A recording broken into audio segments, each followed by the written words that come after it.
영상은 저희 채널 서울 스페인어의 첫 번째 영상입니다. 저희는 여러분의 굿쌤, 수쌤입니다. 반갑습니다. 네, 오늘 저희가 준비한 주제가 뭐죠, 굿쌤? 네, 저희가 오늘 준비한 주제는 바로 델레의 새로운 출제 양식이죠. 델레는 스페인의 인스티투토 세르반테스가 공인하는 스페인어 자격증인데요. 델레의 6개 레벨 모두 변화가 된 것은 아니고 우선 초급에 해당하는 A1 그리고 A2 레벨 시험만 양식이 조금 바뀌었죠. 네, 맞습니다. 오늘은 그렇다면 먼저 A2 레벨이 어떻게 바뀌었는지 함께 살펴보도록 할까요? 네, 좋아요. 그리고 혹시 여러분들이 궁금해하신다면 나중에 A1에 대한 영상도 제작해 보도록 할게요. 그럼 시작해 보실까요?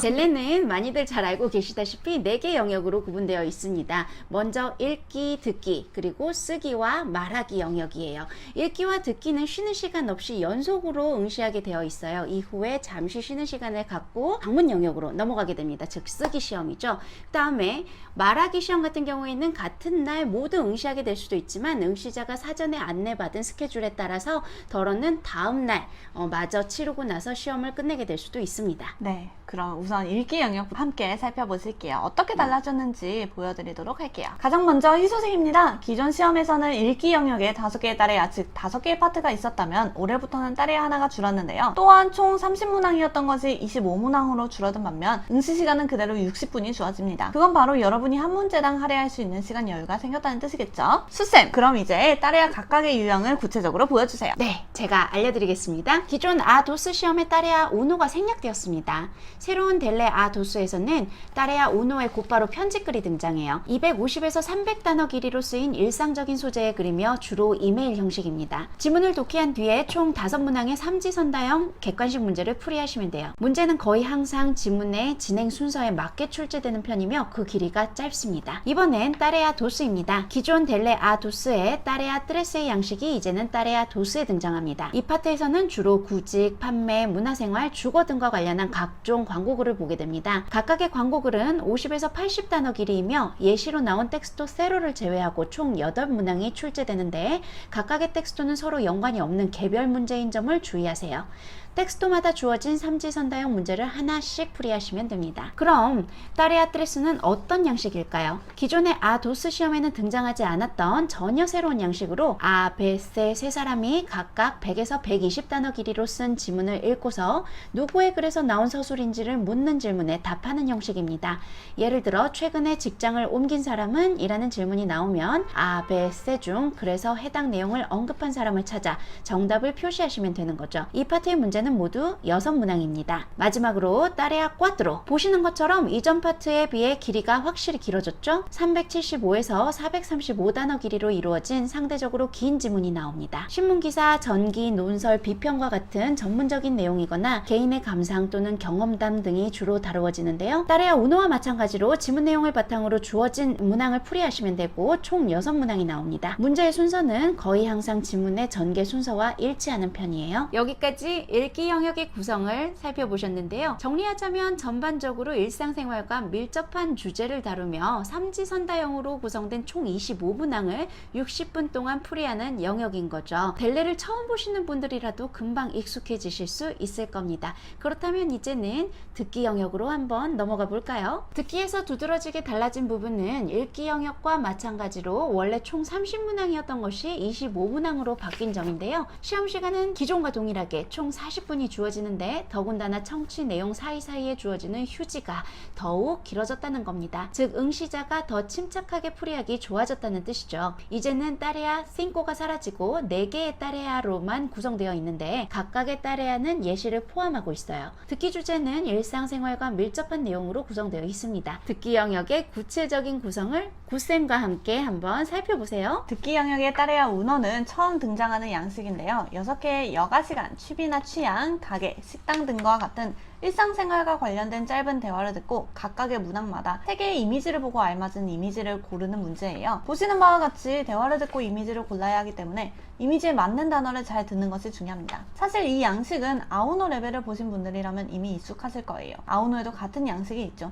다만 지문의 길이나 난이도는 당연히 아우노보다는 길고 어렵겠죠. 다음으로 따레야 도스는 기존의 따레야 도스와 큰 차이는 없습니다. 40단어에서 60단어로 구성된 6개의 라디오 광고를 듣고 삼지선다형 객관식 문제를 푸는 방식입니다. 주된 내용을 파악하는 문항으로 광고, 문화행사 정보, 행사 기간, 시상식이나 대회 공고 등의 내용을 다루고 있어요. 이번엔 따레아 뜨레스를 보도록 할게요. 일상생활에 대한 두 남녀의 대화를 듣게 되는데 225단어에서 275단어 정도 됩니다. 그렇게 긴 편은 아니에요. 1분 30초에서 2분이 안 되는 대화예요. 주요 내용과 세부 정보에 관한 6개의 문장으로 구성되어 있으며 답변은 그에 대해 남자 이름, 여자 이름 혹은 둘 다 아님으로 구성된 삼지선다형 문항입니다. 예를 들어 슈퍼에 가고 있다라고 써있고 남자에 해당하는 정보라면 남자 이름을 체크하시면 됩니다. 그럼 이제 마지막 따레아를 살펴볼게요. 따레아 꽈트로는 기존 따레아 뜨레스에 해당하며 큰 차이는 없습니다. 30단어에서 50단어로 이루어진 7개의 안내방송이나 자동응답기 속 메시지가 나옵니다. 각각의 메시지에 맞는 문장을 고르셔야 하는데 메시지는 7개지만 문장은 10개이므로 짝이 맞지 않고 3개가 남기 때문에 조심하셔야 해요. 메시지의 내용은 주로 공지사항, 지시사항, 쇼핑몰이나 역사 내의 안내방송 혹은 영업시간 안내 등으로 이루어져 있습니다. 지금까지 저와 함께 듣기 영역을 함께 살펴보셨는데 전반적으로 기존 시험과 비교를 해보자면 동일한 시험 시간에 5문항이 줄었기 때문에 전보다 조금 더 여유 있게 문제를 풀어보실 수 있으실 거예요.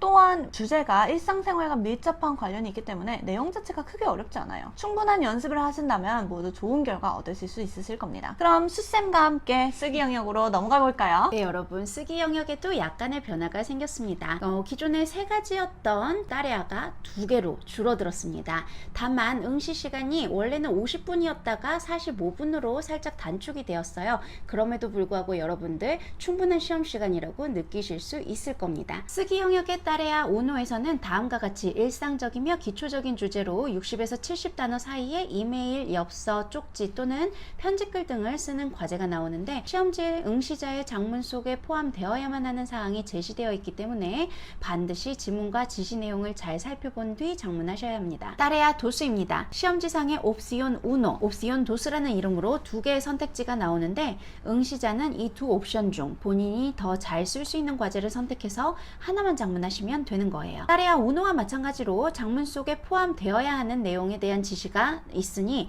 꼼꼼히 체크해 가면서 장문을 완성하시는 게 중요합니다. 따레아 도수의 장문 내용은 각각 70에서 80단어 길이가 되어야 하며 옵시온 우노는 가본 적이 있는 장소 등 주로 과거의 경험에 대한 묘사를 하도록 하는데 시험지상에 쓰인 지시사항을 준수해야 하므로 실제 경험을 이야기한다기보다는 어느 정도의 픽션이 필요합니다. 옵시온 도수는 주어진 사진을 참고하여 지시사항에 맞는 장문을 하는 형식이에요. 장문한 내용이 사진 및 지시사항과 동떨어져서는 아무래도 안 되겠죠? 그러면 뻥을 쳐야 하나요? 네, 뭐 그런 셈이죠. 네, 이상한 말씀 마시고 구쌤 말하기 영역 한번 소개해 주시죠. 네, 알겠습니다. 말하기도 약간의 변화가 있는데요. 우선 응시 시간의 차이가 있습니다. 기존 시험에서는 준비 시간 15분, 시험 시간 15분이었다면 바뀐 시험에서는 준비 시간 12분, 그리고 시험 시간 12분으로 축소가 되었습니다. 그렇죠. 그럼 더 어려워졌을까요? 아니에요. 네. 기존 시험은 따레아가 4개였지만 새로운 델레는 따레아 하나가 줄어서 총 3개의 따레아로 구성이 되어 있는데요. 따레아 우노와 도스는 독백이고 그리고 따레아 뜨레스는 감독관과 얘기를 해야 하는 따레아입니다. 또한 준비 시간에는 메모를 할 수도 있습니다. 메모지를 시험장에 가지고 갈 수도 있고 참고를 할 수도 있어요. 하지만 절대 보고 읽어서는 안 됩니다. 그럼 구체적으로 한번 살펴보실까요? 따레아 우노는 2개의 옵션이 주어지는데 그중 하나를 선택하여 2-3분 동안 짧은 독백을 해야 해요. 일상생활과 관련된 주제이고 보통 과거에 한 경험 중 하나에 대한 내용입니다. 과거 시제 동사 변화를 잘 맞춰주는 것이 중요하고 también, por eso, pero 등과 같은 연결사를 사용하여 내용을 논리정연하게 말하는 것이 중요해요. 따레아 도스는 기존처럼 2-3분 정도 사진을 묘사해야 하는 과제가 주어집니다. 사진을 구체적으로 묘사하는 것이 중요하며 장소, 인물의 외양과 그들의 관계, 상황 등을 적절하게 묘사해야 합니다. 따레아 도스는 특히 평소에 다양한 사진을 가지고 일정한 패턴으로 하는 연습이 중요해요. 드디어 마지막 따레아 뜨레스입니다. 따레아 도스의 사진과 관련된 가상 상황에 대해 감독관과 대화를 해야 합니다. 대화는 약 3-4분 정도 진행되며 주어진 지시사항을 지켜 대화를 해야 합니다. 그렇기 때문에 대화가 이루어지기 전에 감독관이 주는 지시사항을 잘 읽어보아야 하고 또 감독관이 말할 때 잘 경청하는 것이 중요하겠죠. 여기까지 오늘은 저희와 함께 함께 새로운 델레 아도스의 내용을 살펴보셨는데요. 전반적으로 모든 영역에 걸쳐 응시자 입장에서 더 쉬워졌어요. 그렇기 때문에 아도스 취득의 장벽이 많이 낮아졌어요. 네, 혹시 그동안 고민만 하고 계셨다면 올해에는 꼭 한번 자신감을 가지고 델레에 도전을 해보세요. 신규 양식의 델레는 당장 2020년 5월 시험부터 적용에 들어갈 예정입니다. 그리고 지금부터 교재를 사실 때 2020년 버전의 교재인지 확인하시는 것도 잊지 마세요. 그렇다면 저희는 또 새로운 주제와 함께 여러분들께 인사를 드리겠습니다. 아스타 프론토! 프론토!